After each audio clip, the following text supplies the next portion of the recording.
కాలేజీలో చదివేటప్పుడు మిమిక్రీ చేస్తుండేవాడిని. నాగేశ్వరరావు గారు ఎలా మాట్లాడతారు, రామారావు గారు ఎలా మాట్లాడతారు, అందరూ మాట్లాడేవాళ్ళు. అది నేను కమల్ హాసన్ వాయిస్ ట్రై చేసి సక్సెస్ అయ్యా.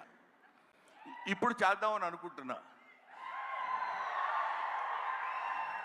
ఎదురుగా ఆయన ఉన్నాడు.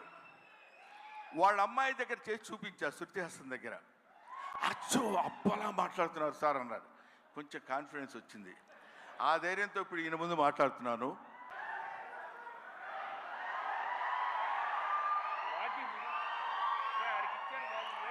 అందరికీ నమస్కారాలు. ఈరోజు నేను భారతీయ నృత్యంలో యాక్ట్ చేశాను. ఇండియన్ నంబర్ 1 బాగా హిట్ చేశారు.